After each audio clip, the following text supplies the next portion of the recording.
Hi hello ಎಲ್ಲರಿಗೂ ಹೊಸ ಹೊಸ ಕತೆ ನಿಮ್ಮ ಜೊತೆ ಕನ್ನಡತಿ ಮಾಡುವ ನಮಸ್ಕಾರಗಳು. ಯಾರೆಲ್ಲ ಈ ಕತೆನ ಓದಬೇಕು ಅಂತ ಇಷ್ಟಪಡ್ತಿರೋ ಡಿಸ್ಕ್ರಿಪ್ಷನ್ ಕೆಳಗಡೆ ಟ್ರಾನ್ಸ್ಕ್ರಿಪ್ಟ್ ಅಂತ ಇದೆ, ಅದನ್ನು ಕ್ಲಿಕ್ ಮಾಡಿದರೆ ನಿಮಗೆ ಬರವಣಿಗೆ ರೂಪದಲ್ಲಿ ಈ ಕತೆ ಸಿಗುತ್ತದೆ. ಹಾಗೆ ಯಾರೆಲ್ಲ ಹೊಸ್ದಾಗಿ ನೋಡ್ತಾ ಇರೋ ದಯವಿಟ್ಟು ಸಬ್ಸ್ಕ್ರೈಬ್ ಮಾಡ್ಕೊಂಡು ನೋಡಿ. ಋಣಾನುಬಂಧ ಭಾಗ 37. ಈ ಕಡೆ ಅದ್ವೈತ ಅಪ್ಪ ಅಮ್ಮ ಮೋಹನ್ ಮತ್ತು ಮಂಜುಳಾ ಇಬ್ಬರು ಪ್ರೀತಿಯಿಂದ ನಾರಾಯಣಗೌಡರು ಸುಲೋಚನನ ಇನ್ವೈಟ್ ಮಾಡಿದ್ರಿಂದ ಅವ್ರ ರಿಸೆಪ್ಷನ್ಗೆ ಹೋಗೋಕ್ಕೆ ರೆಡಿ ಆಗ್ತಾ ಇರ್ತಾರೆ. ಈ ಕಡೆ ನವನೀತ್ಗೂ ಕೂಡ ಇನ್ಫಾರ್ಮ್ ಮಾಡಿ ಅವರು ಪ್ರೀತಿಯಿಂದ ಕುಟುಂಬ ಸಮೇತ ಬರೋಕ್ಕೆ ಹೇಳಿದ್ದಾರೆ. ಕಣೋ, ಇವತ್ತು ನಿನ್ನ ಕೆಲಸನ ಪೆಂಡಿಂಗ್ ಇಟ್ಟು ಬಾ, ಶ್ರುತಿನಿಗೂ ಕೂಡ ಏನು ಬೇಕೋ ಅದನ್ನು ಪರ್ಚೇಸ್ ಮಾಡಿ ಅವಳು ಕೂಡ ಕರ್ಕೊಂಡು ಹೋಗೋಣ. ಅವಳು ನಮ್ಮ ಜೊತೆ ಹೇಳ್ಕೊಳ್ಳೋಕ್ಕೆ ಸಂಕೋಚ ಪಟ್ಟರೆ ನಿನ್ನ ಜೊತೆ ಆರಾಮಾಗಿ ಹೇಳ್ಕೊತಾಳಲ್ವ, ಕೇಳು ಅಂತ ಹೇಳಿ ನವನೀತ್ಗೂ ಕೂಡ ಕಾಲ್ ಮಾಡಿ ಹೇಳ್ತಾರೆ. ನವನೀತ್ ಶ್ರುತಿಗೆ ಕಾಲ್ ಮಾಡಿ ಕೇಳ್ತಾನೆ, ಏನಾದರೂ ಬೇಕಾ ನಿನಗೆ, ರಿಸೆಪ್ಷನಿಗೆ ಹೋಗ್ಬೇಕಂತಲ್ಲ ಸಂಜೆ ಶ್ರುತಿ ಏನಿಲ್ಲ ರೀ, ಎಲ್ಲ ಮನೇಲೇ ಇದ್ದಾವೆ, ಸುಮ್ಮನೆ ಏನಕ್ಕೆ ವೇಸ್ಟು, ಎಲ್ಲ ಇಲ್ಲೇ ಇದ್ದಾವೆ, ಇದನ್ನೇ ತಗೊಳ್ತೀನಿ. ಸರಿನಾ, ನೀವು ಬೇಗ ಬನ್ನಿ, ಸ್ವಲ್ಪ ಹುಷಾರಾಗಿ ಬನ್ನಿ, ಟ್ರಾಫಿಕ್ ಬೇರೆ ಜಾಸ್ತಿ ಇದೆ, ಮಳೆ ಬೇರೆ ಬರೋ ಹಾಗಿದೆ, ಜೋಪಾನವಾಗಿ ಸ್ವಲ್ಪ ಬೇಗ ಬರ್ತೀರಾ? ನಾವು ಸರಿಮಾ ಬರ್ತೀನಿ, ಟೆನ್ಷನ್ ತೊಗೋಬೇಡ, ನೀನು ಆರಾಮಾಗಿರು, ನನಗೇನೂ ಆಗಲ್ಲ, ಟ್ರಾಫಿಕ್ ಇದ್ದರೂ ಕೂಡ ನಾನು ಜೋಪಾನವಾಗಿ ಡ್ರೈವ್ ಮಾಡಿಕೊಂಡೇ ಬರೋದು. ನೀನು ಏನಕ್ಕೆ ಎಲ್ಲದಕ್ಕೂ ಇಷ್ಟೊಂದು ಟೆನ್ಷನ್ ತಗೊಳ್ತೀಯ? ಮಳೆ ಇವಾಗಲೇ ಏನು ಬರಲ್ಲ, ಇನ್ನೂ ಸ್ವಲ್ಪ ಹೊತ್ತು ಬಿಟ್ಟು ಬರುತ್ತೆ, ಆರಾಮಾಗಿ ನೀನು ರೆಡಿ ಆಗ್ತಾಯಿರು, ನಾನು ಕೂಡ ಬಂದು ರೆಡಿಯಾಗಿ ಒಟ್ಟಿಗೆ ಹೋಗೋಣ ಎಲ್ಲರೂ. ಅಮ್ಮಂಗೂ ಕೂಡ ಹೇಳಿಬಿಡು ಹಾಗೆ.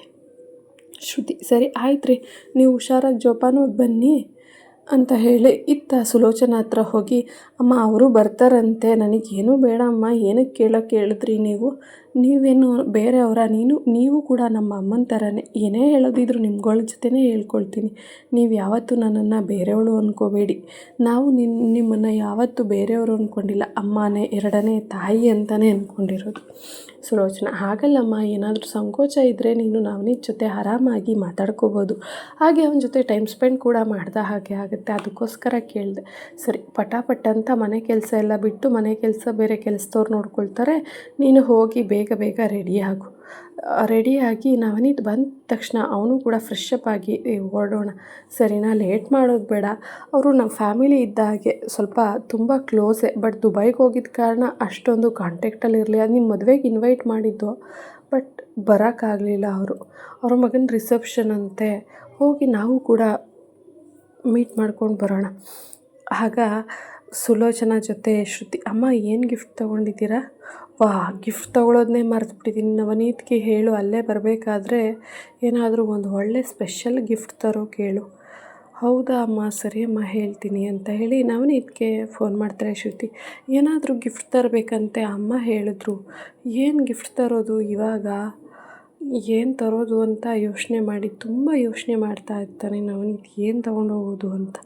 ಆವಾಗ ಹುಡುಗಿಗೆ ರಿಂಗ್ ತೊಗೊಂಡು ಹೊರಟೋದ್ರೆ ಇನ್ನೂ ಚೆನ್ನಾಗಿರುತ್ತೆ ಅಂತ ಹೇಳಿ ಹೋಗಿ ಗೋಲ್ಡ್ ಶಾಪಲ್ಲಿ ಇಬ್ರಿಗೂ ರಿಂಗ್ನ ತೊಗೊಂಡು ಬರ್ತಾರೆ. ತೊಗೊಂಡು ಬಂದು ಮನೆಗೆ ಎಲ್ಲರೂ ರೆಡಿಯಾಗಿರ್ತಾರೆ. ನವನೀತ್ ಕೂಡ ಫ್ರೆಶ್ ಅಪ್ ಆಗಿ ರೆಡಿಯಾಗಿ ಅಪ್ಪ ಅಮ್ಮ ಶ್ರುತಿ ಎಲ್ಲರೂ ಕೂಡ ಅದ್ವೈತ್ ರಿಸೆಪ್ಷನ್ಗೆ ಹೊರಟೇ ಬಿಡ್ತಾರೆ.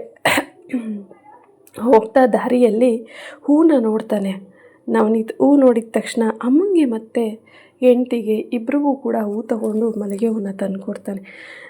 ಇಬ್ಬರು ಕೂಡ ಮುಡ್ಕೊಂಡು ಸುಲೋಚನಾ ತುಂಬ ಖುಷಿ ಕೂಡ ಪಡ್ತಾಳೆ. ನೋಡಿ, ನಿಮ್ಗಿಲ್ಲದೆ ಇರೋ ಬುದ್ಧಿ ನನ್ನ ಮಗನಿಗೆ ಬಂದಿದೆ, ನನಗೆ ತುಂಬ ಖುಷಿ ಆಗ್ತಾ ಇದೆ.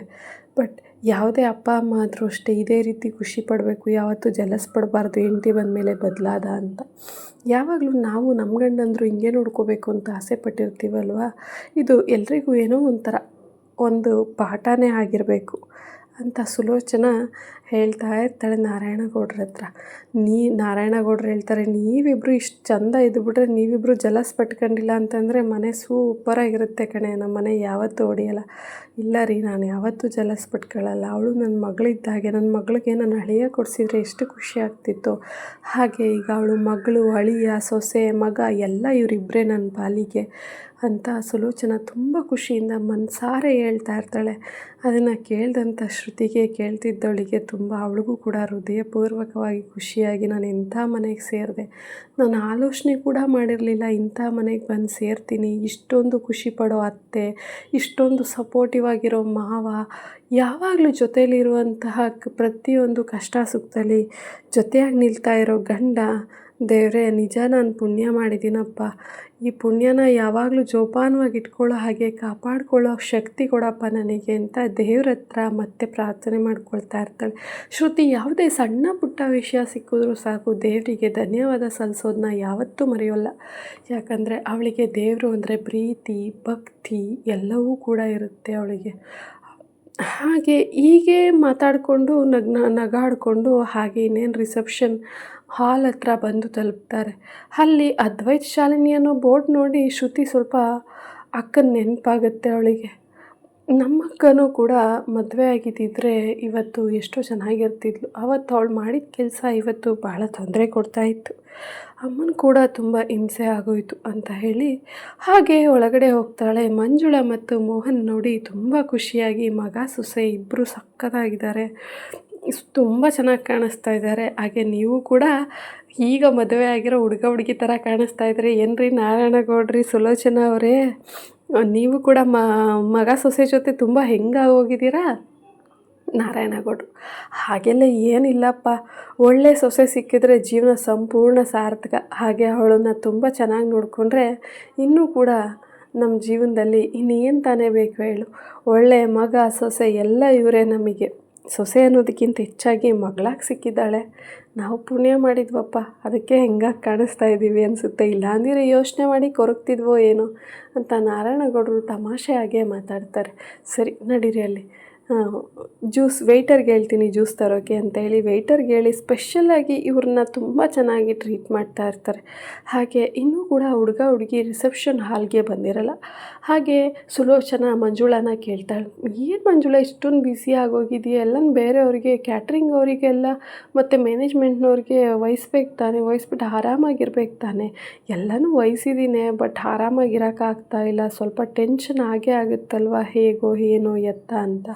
ಹಾಗಾಗಿ ಸ್ವಲ್ಪ ಟೆನ್ಷನ್ ಆಗ್ತಾಯಿದೆ. ಎಲ್ಲಿ ಮಗ ಸೊಸೆ ಇನ್ನೂ ಬರಲಿಲ್ವಲ್ಲ ಮಂಜುಳಾ? ಬರ್ತಾರೆ ಇರು ಸುಲೋಚನಾ, ರೆಡಿ ಆಗ್ತಾ ಇದ್ದಾರೆ. ಸ್ಪೆಷಲ್ಲಾಗಿ ಗ್ರೂಮ್ ಥರ ಇವಾಗಂತೂ ಎಲ್ಲ ನಮ್ಮ ಕಾಲದಂಗಂತೂ ಏನೂ ಇಲ್ಲ. ಇವಾಗ ಎಲ್ಲ ಡಿಫ್ರೆಂಟಾಗಿ ಎಲ್ಲರೂ ಕೂಡ ಅವ್ರವ್ರದ್ದೇ ಸ್ಟೈಲಲ್ಲಿ ರೆಡಿ ಆಗ್ತಾ ಇರ್ತಾರೆ. ಅವ್ರವ್ರದ್ದೇ ಚಾಯ್ಸ್ ಆಗಿರುತ್ತೆ. ಇವತ್ತಿನ ಸಿಚುವೇಶನ್ ಹೇಗಿದೆ ಅಂತಂದರೆ ಹುಡುಗ ಹುಡುಗಿ ಚಾಯ್ಸೇ ಎಲ್ಲ, ಅಪ್ಪ ಅಮ್ಮನ ಚಾಯ್ಸ್ ಏನೂ ಇಲ್ಲ. ಅಪ್ಪ ಅಮ್ಮ ಬೆಳೆಸೋಕ್ಕೆ ಓದಿಸೋಕ್ಕೆ ಅಷ್ಟೇ ನಾವುಗಳು. ಸುಲೋಚನಾ: ಯಾಕೆ ಬೇಜಾರು ಮಾಡ್ಕೊಳ್ತೀರಾ ಮಂಜುಳಾ ಅವರೇ? ಸುಮ್ಮನಿರಿ, ಏನಿಲ್ಲ. ಮಕ್ಕಳು ಕೂಡ ಒಳ್ಳೆ ಚಾಯ್ಸ್ನೇ ಕೆಲವೊಂದು ಟೈಮು ಆಯ್ಕೆ ಮಾಡಿರ್ತಾರೆ. ಕೆಲವೊಂದು ಟೈಮ್ ತಪ್ಪಾಗ್ಬಹುದೇನೋ, ಬಟ್ ಆ ತಪ್ಪನ್ನು ನಾವೇ ತಿದ್ದಿ ಸರಿ ಮಾಡಬೇಕಷ್ಟೆ ಅಂತ ಹೇಳ್ತಾಳೆ. ಇತ್ತ ಅದ್ವೈತ್ ಕೂಡ ರೆಡಿಯಾಗಿ ಬಂದು ಅಮ್ಮನ ಹತ್ರ ಮಾತಾಡ್ತಾ ನಿಂತ್ಕೋತಾನೆ. ಆವಾಗ ಸುಲೋಚನನ ಕರೆದು, ಮಂಜುಳಾ, ಇವನೇ ನನ್ನ ಮಗ ಅದ್ವೈತ್ ಅಂತ. ಹಾಯ್ ಅದ್ವೈತ್, ಹೇಗಿದೆಯಾ? ಅಮ್ಮ, ಇವರು ನೀನು ಚಿಕ್ಕ ವಯಸ್ಸಲ್ಲಿದ್ದಾಗ ನೋಡಿದ್ದು ಅದ್ವೈತ್. ಇವರು ಸುಲೋಚನಾ ಆಂಟಿ, ನೆನಪಿದೆಯಾ? ಅವ್ರ ಮನೇಲಿ ನೀನು ಯಾವಾಗಲೂ ನವನೀತ್ ಜೊತೆ ಆಟ ಆಡ್ತಾ ಇದ್ದೆ. ಅವನು ಆಟ ಆಡೋ ಸಾಮಾನು ಪ್ರತಿಯೊಂದನ್ನು ಕೂಡ ನೀನು ಈಸ್ಕೊಂಡು ಕಿತ್ಕೊಳ್ತಾ ಇದ್ದೆ ನವನೀತ್. ಹಾಂ,